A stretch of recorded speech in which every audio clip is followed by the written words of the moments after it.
Hello, everyone, and welcome to 100 Yards of Football Sports Talk Radio. I'm your host and producer this evening, Logan Landers. And joining me to preview the NCAA Week 5 game between the LSU Tigers and Ole Miss Rebels is Mr. Football, Vincent Turner. How you doing this afternoon, sir? Hey, I'm doing fantastic, man. College football at its highest level. Two teams, LSU and Ole Miss, are going to be playing at 6 o'clock our time, Eastern Standard Time.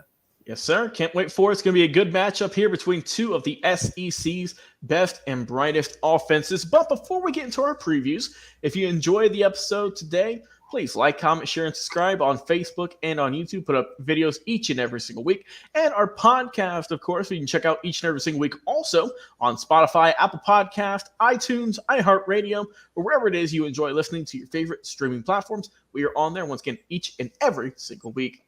Let's get right into it, Vincent. Let's talk about these LSU Tigers currently coming into this season at a 3-1 record, ranked number 13 in the country. LSU last week, they got a very, very close win against the Arkansas Razorback. Final score in that ball game was 34-31. LSU, they came out the gates, tough loss to Florida State, but since then they have just been putting up points in bunches. They have been dominant. Got 72 against Grambling, 41 against Mississippi State. Once again, as I mentioned last week, against Arkansas, you got 34. Let's look at this team. Who all is going to be leading them this upcoming Saturday? Jaden Daniels, of course, you look right there at programs. 90 completions, 124 attempts for him. Getting closer to 1,300 yards at a nice 72.6% completion percentage. 10.5 average. That is a first down, folks. Looking good there. 12 touchdowns, just 2 INTs on the season. Sacked 9 times. Running game, like I said, that is done pretty well also. As good as Daniels has been, I feel like people really got to talk about this running game. Logan Diggs, 38 carries for 253. And Jaden Daniels, he can also get over his legs as well. 45 carries rushing for 193 yards. And Josh Williams, another good season so far. Only 15 carries for him, but 145 yards. He's had some good runs. Of course, at the receiving core, guys like Malik Neighbors, whose name we're going to be hearing about for quite some time. 32 grabs so far on the young year, 523 yards for him, 5 touchdowns. Also with 5 touchdowns on the year is his cohort in crime, Mr. Brian Thomas Jr., 25 grabs for him for 413. So obviously you look at this offense for LSU, that's their strong suit. That is where they get things rolling, and that is what leads them to a lot of points in a short amount of time. But let's talk about the defense. Who's going to be coming into this game on Saturday, and who is going to make those big, key, and crucial stops? Of course, you look at your safety. Major Burns, 27 tackles on the year for him. Greg Penn III, he's looked great as well, 23 on the year. Sacks, you've got 9 on the year. Leading that category is Mr. Harold Perkins Jr. He's got 2. He's looked really well this year. Behind him is Mekhi Wingo, your defensive tackle. And look at also interceptions. You got 4 on the year. You're looking good. And also 15 passes defended. So you're being very active out there with your linebackers and with your secondary. Ole Miss is a very good football club, Vincent. I think that they have a ton of talent, and I'm expecting them to put up a lot of points, and I'm expecting them to have a good showing this upcoming Saturday. What can the Tigers do to get this win?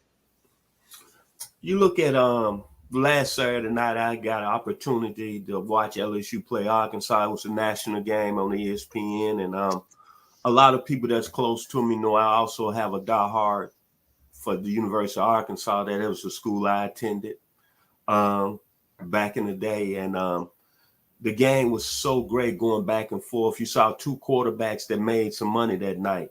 KJ Jefferson at Arkansas and Jaden Daniels at LSU. Not to get off LSU, but when you look at LSU and I look at their team, I said offensively, man, I don't see no better team in the country when they clicking. When Jaden Daniels is able to step back there and throw the football, he's able to run with his legs. I don't think there's no offense better in the country or even in the SEC. And when you look at Malik Neighbors and Brian Thomas, they go back maybe a couple of years of all the great receivers that's played at LSU. Jarvis Landry, Odell Beckham Jr., Jamar Chase and Justin Jefferson. Right now, these guys are putting up numbers. And the thing about LSU, I know a lot of people in their fan base was very upset after they opened the season, lost to Florida State. Big time game. LSU came in the game ranked 5th in the country. People down there on the bayou was talking about national championships. But think about in that game. LSU in the first half failed on 2 fourth-down conversions inside Florida State 10-yard line. And then in the second half, their defense wore down.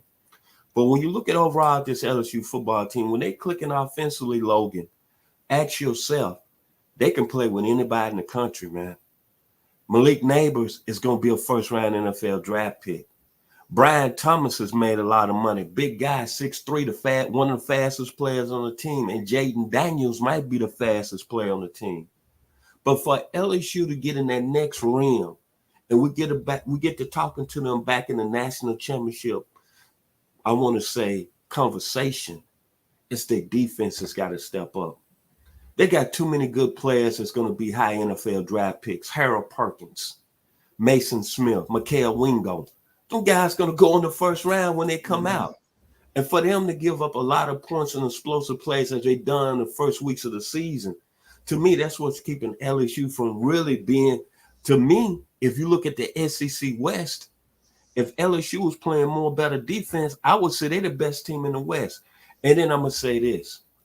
I think a lot is going to really, especially this football game, where we're going to find Brian Kelly as a coach. It's a road game. Ole Miss is coming off a very ugly loss to Alabama. Lane Kiffin is not won a big game. Where's Brian Kelly as a head coach?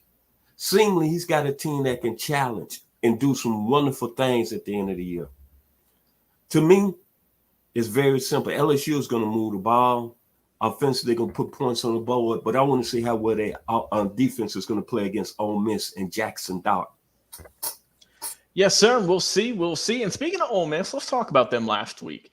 You mentioned that was their first elite test of the year. They've played Mercer, Tulane, who's currently ranked number 24. Georgia Tech got wins over all three of those teams in easy fashion. But then last week against Alabama, their offense, which everyone was coveting and saying was, high flying, was tremendous, and no doubt it is, only put up 10 points. It was a very, very strange sight to see. Some people I've talked to, Vincent, thought Ole Miss was going to win that game, but just could not get it done against Alabama and Nick Saban, of course, who they desperately needed to win as well. Surprisingly weird to say, but Alabama needed that win, I think, more than Ole Miss potentially.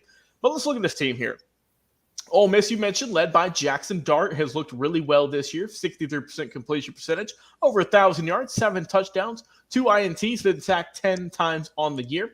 Also leading the team in rushing is Jackson Dart with 219 on the ground for 44. Behind him, their primary running back is going to be Quinshawn Judkins, 57 carries for 201, not too bad. He's gotten in the end zone 4 times this year. Receiving core of Ole Miss, this is where you look at some stars here. Jordan Watkins and Dayton Wade, both those gentlemen have over 300 yards receiving, but only got 1 touchdown combined between the two, with Watkins getting 1. The main guy you look at, Trey Harris, who he's got 5 touchdowns on the year, 8 catches for 188 yards. Looks like he's going to be ready to roll, and he's going to be active against Alabama. He's going to be active this week against LSU.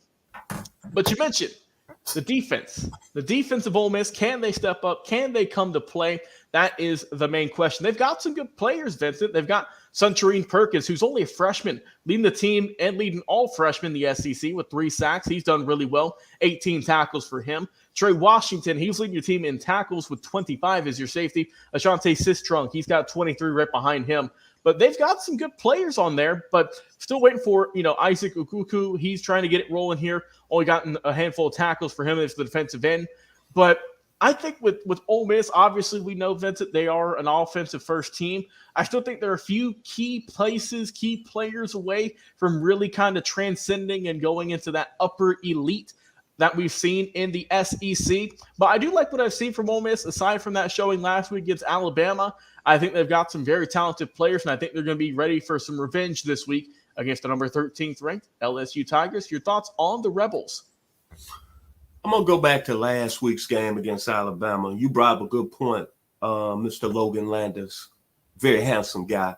You brought up a good point. Everybody leading up into that game, the real people quietly picked Ole Miss to win this football game. Mm-hmm. Even myself, I said, this is a moment for Ole Miss and where pretty boy Lane Kiffin is at. I heard a stat, and you know me, Logan. I listen to a lot of other shows across the country. And Lane Kiffin, He was the head coach at Tennessee. He left, took the job at SC. If he would have stayed at Tennessee, I think right now Tennessee would be one of the top programs, and he might be the Kirby Smart at the SEC. But he went and took the SEC job. Then he came back, got fired out there, really got success being the offensive coordinator under Nick Saban at Alabama. Then went down, I believe, to Florida Atlantic, now back at Ole Miss. The one thing that the stat that came out to me, they said Lane Kiffin in all his coaching on the college level is 1-19 against top 10 teams. 1-19. He's not won a big game. And last week, I don't care what anybody say, the Ole Miss fan base or the Alabama fan base, this was the time for Ole Miss to step to the front and become a team that not only could be a team that can win the SEC West, but become a national contender. And I was very taken back and very disappointed. Jackson Dart, who I think was on the verge of being one of the better quarterbacks in the country, I even was putting him in the conversation as being a high draft pick in the 2024 NFL draft, took a step back. He didn't play well last week. The offense didn't play well. And Lane Kiffin got out-coached, man. And now we go back to saying this is the same Ole Miss. No matter who's going to come in there as a head coach, but let's be real, the only person that's took him to that level has been Hugh Freeze over the years. And now you got to think about when Lane Kiffin took the Ole Miss job, think about how Auburn behind the scenes wanted him. Think about other programs that want, even LSU was kind of really talking to him. But to me, Lane Kiffin hadn't done nothing. You, as everybody else, you're going to always be an 8 or 9 win team. Now, this football game here, it comes down, Ole Miss can be like Tennessee, redemption. LSU is flying offensively. The one key stat I want to bring up is that on third down, LSU defense allows 64% of Florida State making third downs, and they lost their game 45-24. Grambling and Mississippi State only converted 25% third downs, and LSU lit them up. Last week, KJ Jefferson and the Arkansas Razorbacks converted 50% on third down. And you saw how that game went. LSU won the game with a field goal at the end, 34-31. Well, it's very simple to me. Jackson Dart and the Ole Miss offense has got to play well because LSU is going to score points. They're not going to be like Jalen Merrill and struggle as Alabama did last week and only put up 24. That's going to be very interesting to me. So my thing is this. LSU offense is going to roll LSU 38, Ole Miss 24. All right. I'm interested to see how this game's going to go, Vincent. Two, like we mentioned, two of the best offenses, not just really in the SEC, but just in football in general. And I think this is going to be a good matchup, but I'm going to go with the Tigers getting the win in this ball game. Give me LSU 35 and give me Ole Miss. I'll go Ole Miss 28. I don't have a soft spot for LSU. I'm not saying that. I have no bias against either of these teams, but I just think when you look at it on paper, LSU as a talent for both sides of the ball, they are just a little bit better, I think, and that's why I think they're going to get the win this upcoming Saturday. Mr. Football, Vincent Turner, as always, my friend, it's a pleasure talking with you some NCAA this week. Once again, I've been your host and producer, Logan Landers. If you enjoyed this episode, go check out the rest we've done on Facebook, YouTube, and our podcast every single week. Enjoy the rest of your night.